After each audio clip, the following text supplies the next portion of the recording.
जय जिनेंद्र, मैं विनीता आप सबका स्वागत करती हूँ धार्मिक समाचारों में। आइए नजर डालते हैं आज के समाचारों पर। लुधियाना की श्रीमती संतोष जैन, जिनकी उम्र करीब 82 वर्ष की थी, जिन्होंने 3 अप्रैल की रात 10:30 बजे चौविहारी संथारा शांति दूत वर्तमान गच्छाधिपति आचार्य भगवान श्रीमद नित्यानंद सूरी जी महाराज एवं संघ सेतु मधुर भाषिणी श्री श्रुति जी महाराज से संथारा ग्रहण किया, जिसके बाद जैसे जैसे शहर के लोगों को पता चला, संथारा साधिका संतोष जैन के दर्शनों हेतु उनके निवास स्थान पर लोगों का तांता लग गया। उनके पति नेकचंद जैन और पुत्र राजीव जैन ने बताया कि श्रुति जी महाराज ने संथारा साधिका संतोष जैन को पाठ सुनाया और उन्हें मोक्ष लक्ष्य तक की इस यात्रा के लिए शुभ आशीष एवं साधुवाद दिया। आपको बता दें कि चौविहारी संथारे में एक बूंद पानी की भी ग्रहण नहीं की जाती और जैन धर्म में अटूट विश्वास रखने वाली सुश्राविका संतोष जैन ने चौविहारी संथारा ग्रहण किया। ऐसी महान आत्मा के दर्शन मात्र से कई कर्म बंधों का क्षय होता है। संथारा साधिका संतोष जैन ने 3 अप्रैल को रात को संथारा ग्रहण किया था, जो कि 7 अप्रैल की रात को सीज गया और आज उनकी रस्म पगड़ी लोक पद्मा हॉल दरेसी लुधियाना में की गई। ऐसी महान आत्मा को आत्मा चैनल शत शत नमन और श्रद्धांजलि अर्पित करता है। वो भी जीवन तो जी जाती हैं, निभा जाती हैं, लेकिन ऐसे गुण उनको भी नहीं प्राप्त होते। तो हमारी बहना को ये प्राप्त हुआ है। हम एक बार फिर उन पे गर्व करते हुए उनको प्रणाम देते हैं और यही चाहते हैं कि जो भी उन्होंने हमें आशीष दिया, वो जहाँ भी वो बैठी हैं, विराजित हैं, हमें आशीष देती रहेगी और उनके भावों की पूर्ति करना हमारा धर्म है। क्योंकि एक बात वो हमारी बैठकों में कहती थी कि घोड़े वाला परिवार का जो भवन बनने जा रहा है, उसमें मैंने अपना कर्तव्य निभाना है। आज उनका आशीष, उनका वरदहस्त, उनका साथ हमारे साथ है। हम उनकी भावनाओं को जल्दी जल्दी संपूर्ण करने का प्रयास करेंगे। इस बात का मैं उनको भी और परिवारजनों को भी विश्वास दिलाता हूँ। हम उनकी भावना को अवश्य ही पूर्ति करेंगे और वो हमें आशीष देती रहेगी। और इसी मात्र में परिवार की ओर से और उनका मायका परिवार लाला मुकुट बिहारी लाल, तेजपाल रतनचंद जी घोड़े वालों का परिवार, समूह कुटुंब, उनकी स्मृति में आज एक बड़ी छोटी सी घोषणा उस भवन के लिए अपने भाव व्यक्त करता है। क्योंकि ये मैं प्रेरणा देता रहता हूं कि ऐसे समय में हमें केवल विज्ञापन न देकर कुछ ऐसे सुकृत कार्य करने चाहिए जो मानवता के लिए, धर्म के लिए काम है। तो परिवार की ओर से 51,000 रुपए की राशि उस भवन को भेंट की जाती है और इन्हीं भावनाओं के साथ निजी रूम में उनका छोटा भाई हूँ। उनकी बहुत मुस्कान, बहुत प्रेम, बहुत दुलार, बहुत प्यार पाया है। उनको निजी रूम में भी नमन देता हूँ, प्रणाम देता हूँ। और फिर जितने भी हमारे संबंधी जन परिवार हैं, कुटुंब हैं और सामाजिक संस्थाएं हैं, बिना उनका उल्लेख किए सामूहिक रूप से उनको अथाह प्रणाम देता हूँ। ओम शांति शांति शांति। लुधियाना से कैमरामैन जसविंदर के साथ एकता की रिपोर्ट। अमृतसर के गुरु नानक देव विश्वविद्यालय के सामने यूटीआई मार्केट एसोसिएशन के कुछ रेस्टोरेंट व्यापारियों ने प्रशासन से मार्केट में लग रहे रेडियो से उत्पन्न समस्याओं के कारण कार्रवाई की मांग की है। एक रेस्टोरेंट व्यवसायी गुरचरण सिंह सचदेवा नरेश कुमार ने संवाददाताओं से कहा कि सभी व्यवसायी लंबे समय से बहुत अच्छे तरीके से व्यापार कर रहे हैं और उन्होंने आरोप लगाया कि कुछ रेडी वाले पार्षद और उसके पीए की शय पर रेडियां लगाकर सरकार और प्रशासन द्वारा कोविड-19 के दिशा निर्देशों का उल्लंघन कर रहे हैं और रेडियो वालों ने पार्किंग में नाजायज कब्जा भी किया हुआ है। उनकी रेडियो पर झगड़े भी होते हैं, जिसके कारण रेस्टोरेंट में ग्राहकों की संख्या काफी कम हो गई है। उन्होंने कहा कि बाजार में रेस्टोरेंट में आने वाले ग्राहकों को रेडी वालों के कब्जे के कारण अपने वाहनों को पार्क करने में काफी कठिनाइयों का सामना करना पड़ता है, जिसके लिए उन्होंने पिछले महीने प्रशासन के पास लिखित शिकायत भी दर्ज कराई थी। उन्होंने प्रशासन से रेडी की अवैध स्थापना को रोकने और रेडी माफिया के खिलाफ उचित कार्रवाई करने की मांग की। जब संपर्क किया गया तो पार्षद के पीए ने आरोपों से इनकार कर दिया और कहा कि बाजार में रेडी धारकों ने बाजार के सामने की तरफ रेडियो को लगाया है ताकि कोई भी राहगीर परेशान ना हो। उन्होंने कहा कि उन्होंने सहमति से रेडियो को मार्केट में लगाया है, लेकिन कुछ रेस्टोरेंट व्यापारी रेडी धारकों को परेशान करने की कोशिश कर रहे हैं और मार्केट एसोसिएशन को भी कोई आपत्ति नहीं है। उन्होंने कहा कि कुछ व्यापारी गरीब लोगों को नाजायज तंग कर रहे हैं और गरीब लोगों को किसी भी तरह से तंग नहीं किया जाएगा। मेरा नाम जी गुरकरणदीप ਸਿੰਘ ਸਚਦੇਵਾ, मैं मार्केट प्रधान कबीर पार्क मार्केट एसोसीएशन ਦਾ। ਅੱਜ ਦੀ ਜਿਹੜੀ ਮੀਟਿੰਗ ਹੈ ਉਹਦੇ ਅੱਜ ਦੀ ਜਿਹੜੀ ਮੀਟਿੰਗ ਹੈ ਜੀ, ਅਸੀਂ ਸਰਕਾਰ ਨੂੰ ਅਪੀਲ ਕਰਦੇ ਹਾਂ, ਇੱਕ ਦਰਖਾਸਤ ਹੈ ਉਹਨਾਂ ਖਿਲਾਫ, ਉਹਨਾਂ ਦੇ ਲਈ ਕਿ ਸਾਡੀ ਜਿਹੜੀ ਇੱਥੇ ਰੇਹੜੀ ਮਾਰਕੀਟ ਇੰਸਟਾਲ ਹੋਈ ਆ, ਧੱਕੇਸ਼ਾਹੀ ਨਾਲ ਜਿਹੜੀਆਂ ਰੇਹੜੀਆਂ ਲੱਗ ਰਹੀਆਂ ਨੇ ਉਹਨਾਂ ਨੂੰ ਹਟਾਇਆ ਜਾਏ ਤੇ ਜਿਹੜੀ ਸਾਡੀ ਪਾਰਕਿੰਗ ਹੈ, ਸਾਡੀ ਜਿਹੜੀ ਸਰਕਾਰ ਦੀ ਜਗ੍ਹਾ ਇਨਕਰੋਚ ਹੋਈ ਆ, ਉਹਨੂੰ ਸਰਕਾਰ ਨੂੰ ਬਚਾਇਆ ਜਾਏ। ਨਹੀਂ ਤੇ ਇਸ ਚੀਜ਼ ਦੀ ਹੱਬ ਬਣ ਜੇਗੀ ਤੇ ਮੁੜ ਕੇ ਕੋਈ ਵੀ ਕੋਈ ਕੰਮ ਨਹੀਂ ਕਰ ਸਕਦਾ। ਇੱਥੇ ਇਨਕਰੋਚਮੈਂਟ ਹੋਈ ਜਾ ਰਹੀਆਂ। ਅੱਜ 50+ ਰੇਹੜੀਆਂ ਤਕਰੀਬਨ ਲੱਗ ਚੁੱਕੀਆਂ ਜੀ। ਕਿਹੜੀ ਚੀਜ਼ ਦੀਆਂ ਰੇਹੜੀਆਂ ਜੀ ਖਾਣ ਪੀਣ ਦੀਆਂ ਜੀ, ਜਿਹੜੀਆਂ ਅੱਜ ਅਸੀਂ ਤਕਰੀਬਨ ਕਬੀਰ ਪਾਰਕ ਮਾਰਕੀਟ 'ਚ 72 ਐਸਸੀਓ ਨੇ ਤੇ ਤਕਰੀਬਨ 150+ ਦੁਕਾਨਦਾਰ ਨੇ। ਇਹਨਾਂ ਦੇ ਹਰੇਕ ਵੱਖਰਾ ਰੋਜ਼ਗਾਰ ਹੈ, ਕਈਆਂ ਦਾ ਫੂਡ ਦਾ ਹੈ, ਕਈਆਂ ਦਾ ਕੱਪੜੇ ਦਾ, ਕਈਆਂ ਦਾ ਆਈਲੈਟ ਸੈਂਟਰ ਆ, ਕੋਈ ਕੰਪਿਊਟਰ ਸੈਂਟਰ ਨੇ, ਸਾਰਿਆਂ ਜਿਮ ਵੀ ਨੇ, ਹਰੇਕ ਦਾ ਵੱਖਰਾ ਹੈ। ਬਟ ਪ੍ਰੋਬਲਮ ਸਾਰਿਆਂ ਦੀ ਸਾਂਝੀ ਆ। ਪ੍ਰੋਬਲਮ ਇਹ ਹੈ ਕਿ ਜਿਹੜਾ ਇੱਕ ਕਰੋਨਾ ਅੱਜ ਮਹਾਮਾਰੀ ਦੇ ਫੈਲ ਰਹੀ ਆ, ਉਹ ਫੈਲ ਕਿੱਥੋਂ ਰਹੀ ਆ? ਉਹ ਰਹੀ ਆ ਜੋ ਸਰਕਾਰ ਦੀ ਗਾਈਡੈਂਸ ਫੋਲੋ ਨਹੀਂ ਕਰ ਰਹੀ। ਹੁਣ ਰੇਹੜੀਆਂ 5 ਲੱਗਣ 10 ਲੱਗਣ, ਅੱਜ 51-50 ਰੇਹੜੀਆਂ ਤੋਂ ਪਲੱਸ ਨੇ, ਕੀ ਉੱਥੇ ਕਰੋਨਾ ਨਹੀਂ ਨੇ? ਉਹ ਗਾਈਡਲਾਈਨਸ ਫੋਲੋ ਨਹੀਂ ਕਰ ਰਹੇ ਜੋ ਸਰਕਾਰ ਤੋਂ 9 ਵਜੇ ਦੀਆਂ। ਆਲਰੇਡੀ ਪਿਛਲੇ ਹਫਤੇ 2 ਤੇ ਚਲਾਨ ਵੀ ਹੋ ਚੁੱਕੇ ਨੇ। ਸਾਡੇ ਤੇ ਸਾਰਾ ਪ੍ਰੈਸ਼ਰ ਬਿਲਟ ਅਪ ਕੀਤਾ ਜਾਂਦਾ ਰੈਸਟੋਰੈਂਟ ਦੇ, ਤੁਸੀਂ ਸੋਸ਼ਲ ਡਿਸਟੈਂਸਿੰਗ ਰੱਖੋ। ਦਵਾਈਆਂ ਜਿਨ੍ਹਾਂ ਨੇ ਰੇੜੀਆਂ ਇਹ ਰੇਹੜੀਆਂ ਜੀ ਸਾਨੂੰ ਆਪ ਨਹੀਂ ਪਤਾ ਲੱਗ ਰਿਹਾ। ਅਸੀਂ ਇਹ ਦਰਖਾਸਤ ਆਲਰੇਡੀ ਦੇ ਚੁੱਕੇ ਹਾਂ ਕਮਿਸ਼ਨਰ ਮੈਡਮ ਨੂੰ ਵੀ। ਇਹ ਚੀਜ਼ 17 ਮਾਰਚ ਨੂੰ, ਉਹਦਾ UID ਨੰਬਰ ਵੀ ਸਾਡੇ ਕੋਲ ਹੈਗਾ। ਰੇੜੀਆਂ ਵਾਲਿਆਂ ਨੂੰ ਜੀ ਰੇਹੜੀ ਵਾਲਿਆਂ ਦੀ ਆਬਵੀਅਸਲੀ ਸਰ ਅਸੀਂ ਆਪਣੀ ਦੁਕਾਨ ਤੇ ਜ਼ਿਆਦਾ ਕਰਾਂਗੇ ਇਹ ਚੀਜ਼। ਸੌਰੀ ਮੈਡਮ ਨੇ ਕੀ ਆਖਿਆ? ਮੈਡਮ ਨੇ ਕਿਹਾ ਜੀ ਕਿ ਰੇਹੜੀਆਂ ਨਹੀਂ ਲੱਗਣਗੀਆਂ ਤੇ ਤਕਰੀਬਨ ਉਦੋਂ ਘੱਟ ਸੀ, ਅੱਜ ਬਹੁਤ ਜ਼ਿਆਦੀਆਂ ਰੇਹੜੀਆਂ ਹੋ ਗਈਆਂ ਜੀ। ਅਸੀਂ ਇਹ ਚਾਹੁੰਦੇ ਜੀ ਕਿ ਜਿਹੜਾ ਮਹਾਮਾਰੀ ਦੇ ਵਿੱਚ ਜਿਹੜੀ ਸਾਡੇ ਤੇ ਇੱਕ ਪਾਬੰਦੀ ਲਗਾਈ ਜਾਂਦੀ ਹੈ ਬਾਰ-ਬਾਰ, ਉਹ ਪਾਬੰਦੀ ਦੇ ਹੇਠ ਅਸੀਂ ਦੁਕਾਨਦਾਰ ਹਮੇਸ਼ਾ ਫਸਦੇ ਆ। ਪ੍ਰੋਪਰਟੀ ਟੈਕਸ ਅਸੀਂ ਦਿੰਦੇ ਆ, ਬਿਜਲੀ ਦੇ ਬਿੱਲ ਅਸੀਂ ਦਿੰਦੇ ਆ, ਸਾਰਾ ਕੁਝ ਅਸੀਂ ਕਰ ਰਹੇ ਹਾਂ। ਇੱਕ ਰੇਹੜੀਆਂ ਜਿਹੜੀਆਂ ਸਰਕਾਰੀ ਜਗ੍ਹਾ ਦੇ ਉੱਤੇ ਇਨਕਰੋਚਮੈਂਟ ਹੋ ਰਹੀ ਆ, ਉਹਨੂੰ ਹਟਾਇਆ ਜਾਏ। ਤੇ ਜੇ ਇਹਨਾਂ ਦਾ ਕੋਈ ਕੁਝ ਤੁਸੀਂ ਇਹਨਾਂ ਦੀ ਕੋਈ ਕਰਨਾ ਚਾਹੁੰਦੇ ਹੋ ਤੇ ਪਲੀਜ਼ ਸਾਡੀ ਮਾਰਕੀਟ ਨੂੰ ਇਸ ਤਰ੍ਹਾਂ ਦਾ ਰੇਹੜੀ ਮਾਰਕੀਟ ਨਾ ਬਣਾਇਆ ਜਾਏ। ਜਿਹੜੀ ਕਬੀਰ ਪਾਰਕ ਪ੍ਰੋਪਰ ਜਗ੍ਹਾ ਹੈ, ਇੰਪਰੂਵਮੈਂਟ ਟਰਸਟ ਦੀ ਪਲੈਨਡ ਕॉलोनी ਹੈ, ਇਹਨੂੰ ਪਲੈਨਡ ਤੇ ਸਾਫ਼ ਸੁਥਰੀ ਤੇ ਡਿਵੈਲਪਮੈਂਟ ਕੀਤੀ ਜਾਏ, ਨਾ कि रेडी मार्केट लगाई जाए। अमृतसर से सुनील खोसला की रिपोर्ट। बीती रात भटिंडा में दूसरे राज्य का गेहूं पकड़े जाने के बाद आज किसानों में दिखा भारी रोष। गेहूं के ऊपर चढ़कर की गई पंजाब सरकार के खिलाफ नारेबाजी और गेहूं मंगवाने वाले व्यापारी पर पर्चा दर्ज कराने की मांग की गई। जानकारी देते हुए किसानों ने बताया कि केंद्र सरकार और पंजाब सरकार पहले ही किसानों के विपरीत काम कर रही है और अब पंजाब सरकार की शय पर कुछ व्यापारियों द्वारा बठिंडा में दूसरे राज्यों से सस्ता गेहूं मंगवाकर ऊंचे दामों पर बेचे जाने की तैयारियां की गई हैं। उनका कहना है कि जब पंजाब सरकार का भंडारण पूर्ण हो गया तो किसानों की फसल सरकार क्यों खरीदेगी, जिससे सरासर किसानों की लूट होगी और समस्याएं और ज्यादा बढ़ेंगी। हमारी यही मांग है कि जिस भी व्यापारी ने यह गेहूं मंगवाया है उसके ऊपर पर्चा दर्ज हो, नहीं तो संघर्ष तेज किया जाएगा। हाँ जी, नैब सिंह औलख जमहूरी किसान सभा ਜ਼ਿਲ੍ਹਾ ਆਗੂ। ਸਾਨੂੰ ਅੱਜ ਸੁਬਾਹ ਪਤਾ ਲੱਗਿਆ ਵੀ ਇੱਥੇ ਮਤਲਬ ਟਰੱਕ 20-25 ਗਿਣਤੀ ਦੇ ਵਿੱਚ ਟਰੱਕ ਇੱਥੇ ਕਣਕ ਦੇ ਭਰ ਕੇ ਆਏ ਆ। ਜਦੋਂ ਫਿਰ ਆ ਕੇ ਅਸੀਂ ਪੜਚੋਲ ਕੀਤੀ ਤਾਂ 5-7 ਟਰੱਕ ਸੀ ਜਿਹੜੇ ਉਹ ਕਣਕ ਦੇ ਲੈ ਚੁੱਕੇ ਸੀ ਜੀ। ਉਸ ਤੋਂ ਬਾਅਦ ਜਿਹੜੇ ਦੂਜੇ ਟਰੱਕ ਆਸੇ-ਪਾਸੇ ਅਸੀਂ ਲੈਣ ਨਹੀਂ ਦਿੱਤੇ। ਪੁਲਿਸ ਪ੍ਰਸ਼ਾਸਨ ਨੂੰ ਵੀ ਅਸੀਂ ਕਹਿਤਾ ਕਿ ਤੁਹਾਡੀ ਜ਼ਿੰਮੇਵਾਰੀ ਹੈ ਜੇ ਟਰੱਕ ਲਹੇ ਤਾਂ ਇੱਥੇ। ਫਿਰ ਅਸੀਂ ਆੜ੍ਹਤੀ ਐਸੋਸੀਏਸ਼ਨ ਦੇ ਆਗੂ ਕੋਲੇ ਗਏ, ਉਹਨਾਂ ਨੂੰ ਪੁੱਛਿਆ ਕਿ ਭਾਈ ਤੁਹਾਡੀ ਮਿਲੀ ਭੁਗਤ ਨਾਲ ਤਾਂ ਨਹੀਂ ਇਹ ਟਰੱਕ ਆਏ? ਤਾਂ ਉਹ ਕਹਿੰਦੇ ਨਹੀਂ ਜੀ ਸਾਡੀ ਕੋਈ ਜ਼ਿੰਮੇਵਾਰੀ ਨਹੀਂ, ਇਹ ਟਰੱਕ ਕਿਹਨੇ ਮੰਗਾਇਆ ਕਿਹਨੇ ਨਹੀਂ।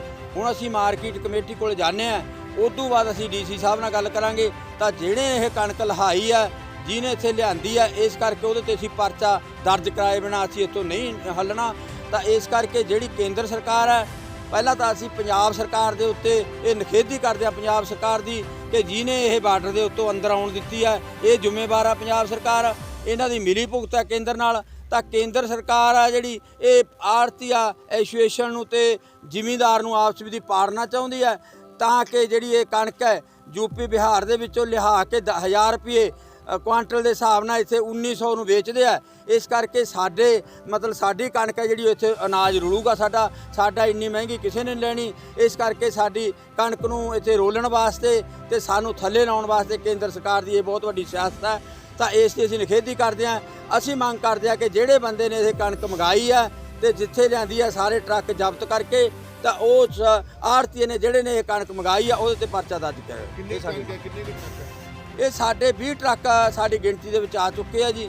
ਤੇ ਇਹ ਤੋਂ ਪਹਿਲਾਂ ਜਿਹੜੇ ਲਏ ਗਏ ਉਹ ਅਸੀਂ ਕਹਿ ਨਹੀਂ ਸਕਦੇ ਵੀ 20-25 ਟਰੱਕ ਸਾਡੇ ਕੋਲ ਇੱਥੇ ਆਏ ਆ। ਇਸ ਗਿਣਤੀ ਦੇ ਵਿੱਚ ਸਾਨੂੰ 20-25 ਟਰੱਕ। बठिंडा से जुगनू शर्मा की रिपोर्ट। धोखाधड़ी के मामले के आरोपी को इलाज के लिए करवाया गया सरकारी अस्पताल में भर्ती, आरोपी हुआ फरार। आरोपी एक कांस्टेबल और 2 होमगार्ड के खिलाफ मामला दर्ज किया गया। श्री मुक्तसर साहिब जिले के लांबी थाने की पुलिस ने धोखाधड़ी के मामले में आरोपी को सरकारी अस्पताल श्री मुक्तसर साहिब में कोरोना पॉजिटिव होने पर भर्ती कराया, जहां से वह फरार हो गया। बेशक उसके बाद में पुलिस ने उसे पकड़ तो लिया। ड्यूटी पर फरार व्यक्ति और 3 पुलिसकर्मियों के खिलाफ मामला दर्ज किया गया है। सरकारी अस्पताल में श्री मुक्तसर साहिब से कोरोना पॉजिटिव मरीज भाग गया है। ऑन ड्यूटी डॉक्टर प्रवेश कौशल के बयानों पर भगौड़े एक कांस्टेबल और 2 होमगार्ड के खिलाफ मामला दर्ज किया गया है। भगौड़े को लांबी पुलिस ने एक मामले में गिरफ्तार किया था और उसका सरकारी अस्पताल में इलाज चल रहा था, क्योंकि वह कोरोना के लिए सकारात्मक था। प्राप्त जानकारी के अनुसार लांबी पुलिस ने लुधियाना निवासी गुरदेव कुमार को केस नंबर 308 के तहत गिरफ्तार किया, जो धोखाधड़ी और अन्य धाराओं के तहत किया गया था। कोरोना पॉजिटिव होने के कारण गुरदेव का 4 अप्रैल से सरकारी अस्पताल श्री मुक्तसर साहिब में इलाज चल रहा था। 6 अप्रैल को गार्ड गुरदेव कुमार को कमरे से लगे बाथरूम में ले जाने के बजाय दूसरे बाथरूम में ले गए। आरोपी बाथरूम से भाग गया। सदर थाना पुलिस ने गुरदेव कुमार और लापरवाह कर्मचारियों के खिलाफ मामला दर्ज किया है। पुलिस थाना सदर इंचार्ज बिशन लाल ने कहा कि इस संबंध में मामला दर्ज करने के बाद फरार हुए गुरदेव कुमार को गिरफ्तार कर लिया गया है और उसे अदालत में पेश किया जाएगा। हाँ जी, उत्थे 420 ਦਾ ਮੁਕੱਦਮਾ ਦਰਜ ਸੀ ਉਹਦੇ ਤੇ ਉਹ ਫਰਾਰ ਹੋ ਗਿਆ ਸੀ ਤੇ ਉਹਨੂੰ ਸੱਜੀ ਨਾਲ ਅਰੈਸਟ ਕਰ ਲਿਆ। ਅਰੈਸਟ ਕਰ ਰਹੇ ਹਾਂ, ਉਹਦੀ ਪੁੱਛਤਾਛ ਕਰ ਰਹੇ ਹਾਂ सिविल अस्पताल श्री मुक्तसर साहिब। श्री मुक्तसर साहिब से सोनू खेड़ा की रिपोर्ट। केंद्र सरकार द्वारा किसानों की फसल पर सीधी अदायगी के फैसले में आज बठिंडा आड़तियों एसोसिएशन द्वारा अनाज मंडी में केंद्र सरकार के खिलाफ की गई जमकर नारेबाजी। जानकारी देते हुए आड़तिया एसोसिएशन के बठिंडा प्रधान ने बताया कि केंद्र सरकार द्वारा जो फसल की अदायगी को लेकर एफसीआई के द्वारा अदायगी करने का फरमान जारी किया है वह बेहद गलत है, क्योंकि जब किसानों को उनकी फसल की आड़तियों के द्वारा बेचने में कोई समस्या नहीं है तो केंद्र सरकार यह फरमान किसानों के ऊपर क्यों थोप रही है, जिसके चलते आज उनके द्वारा केंद्र सरकार के खिलाफ नारेबाजी की गई और हमारी यही मांग है कि इस फैसले को वापस लिया जाए। कुमार बब्बू प्रधान आड़ती बठिंडा। जो ਇਹ ਸਿੱਧੀ ਅਦਾਇਗੀ ਦਾ ਫੈਸਲਾ ਸਾਡੇ ਤੇ ਥੋਪਿਆ ਗਿਆ ਹੈ, ਅਸੀਂ ਉਹਦੀ ਪੁਰਜ਼ੋਰ ਵਿਰੋਧ ਕਰਦੇ ਹੋਏ ਕੇਂਦਰ ਸਰਕਾਰ ਦੇ ਖਿਲਾਫ ਅੱਜ ਨਾਅਰੇਬਾਜ਼ੀ ਕੀਤੀ ਹੈ ਤੇ ਅਸੀਂ ਇਹਦੀ ਪੁਰਜ਼ੋਰ ਵਿਰੋਧਤਾ ਕਰਦੇ ਹਾਂ ਤੇ ਕਰਦੇ ਰਵਾਂਗੇ। ਇਸ ਫੈਸਲੇ ਦਾ ਕਿੰਨਾ ਮਤਲਬ ਅਸਰ ਪਏਗਾ ਆੜਤੀ ਤੇ ਕਿਸਾਨਾਂ? ਤੁਸੀਂ ਇਹ ਦੇਖੋ ਨਾ ਜੀ, ਕਿਸਾਨਾਂ ਨੇ ਕਦੇ ਵੀ ਇਹ ਮੰਗ ਨਹੀਂ ਕੀਤੀ ਕਿ ਸਾਨੂੰ ਸਿੱਧੀ ਅਦਾਇਗੀ ਹੋਣੀ ਚਾਹੀਦੀ ਹੈ। ਫਸਲ ਕਿਸਾਨਾਂ ਦੀ ਹੈ, ਪੈਸੇ ਕਿਸਾਨਾਂ ਦੇ ਹੈ, ਜੇ ਉਹਦੇ ਤੇ ਨੰਬਰਦਾਰੀ ਕੋਈ ਹੋਰ ਕਰੇ ਉਹ ਤਾਂ ਗੱਲ ਗਲਤ ਹੈ ਨਾ ਜੀ। ਇਹ ਕਿਸਾਨ ਤੇ ਡਿਪੈਂਡ ਹੋਣਾ ਚਾਹੀਦਾ ਹੈ ਤੇ ਕਿਸਾਨ ਡਿਸਾਈਡ ਕਰੇ ਵੀ ਪੈਸੇ ਕਿਸ ਤਰ੍ਹਾਂ ਲੈਣੇ। ਸਿੱਧੇ ਲੈਣਾ ਚਾਹੁੰਦਾ ਸਿੱਧੇ ਲੈ ਲੇ, ਆੜ੍ਹਤੀ ਸਗੋਂ ਲੈਣਾ ਚਾਹੁੰਦਾ ਆੜ੍ਹਤੀ। ਇਹ ਆਪਸ਼ਨ ਹੋਣੀ ਚਾਹੀਦੀ ਹੈ। ਇੱਕ ਜਾ ਕੇ ਫੈਸਲਾ ਲੈਣਾ ਚਾਹੀਦਾ ਵੀ ਅਸੀਂ ਕਿਸਾਨ ਦੇ ਖਾਤੇ 'ਚ ਪਾਵਾਂਗੇ। ਇਹਦੇ ਕਿਸਾਨ ਨੇ ਦੇਖਣਾ ਮੈਂ ਕਿਵੇਂ ਲੈਣੇ ਆ ਆਪਣੀ ਫਸਲ ਦੇ ਪੈਸੇ। ਇਸ ਫੈਸਲੇ ਤੋਂ ਬਾਅਦ ਆੜਤੀ ਤੇ ਕਿਸਾਨਾਂ ਦਾ ਕੋਈ ਜਿਹੜਾ ਰਿਸ਼ਤੇ 'ਚ ਵੀ ਫਰਕ ਪਏਗਾ? ਸਾਡੇ ਰਿਸ਼ਤੇ 'ਚ ਕੋਈ ਫਰਕ ਨਹੀਂ ਪੈਣਾ, ਸਿਰਫ ਸਿਸਟਮ 'ਚ ਫਰਕ ਪੈਣਾ। ਜਿਹਨੂੰ ਅਸੀਂ 70 ਸਾਲਾਂ ਤੋਂ ਅਸੀਂ ਜਿਸ ਇਹ ਨਿਭਾਉਂਦੇ ਆ ਰਹੇ ਹਾਂ, ਕਿਸਾਨ ਤੇ ਆੜ੍ਹਤੀਆਂ ਮਿਲ ਕੇ ਉਹਨੂੰ ਇਹ ਸਾਡੀ ਕੜੀ ਤੋੜਨਾ ਚਾਹੁੰਦੇ ਆ ਸਿਰਫ ਵੋਟਾਂ ਦੇ ਬਾਰੇ, ਜਿਹਨੂੰ ਅਸੀਂ ਕਾਮਯਾਬ ਨਹੀਂ ਹੋਣ ਦੇਵਾਂਗੇ। ਉਹਨਾਂ ਦੇ ਟਾਈਮ 'ਚ ਇਲੈਕਸ਼ਨ ਈਅਰ ਹੈਗਾ, ਕਿਉਂਕਿ ਆਊਗਾ ਇਲੈਕਸ਼ਨ ਤੇ ਬੀਜੇਪੀ ਵਾਲਿਆਂ ਨੂੰ ਪਤਾ ਲੱਗ ਜੂਗਾ ਇਸ ਗੱਲ ਦਾ ਕਿ ਵਿਆਜਾ ਭੁਗਤਣਾ ਪਊਗਾ ਪੰਜਾਬ 'ਚ ਇਹਨਾਂ ਨੂੰ।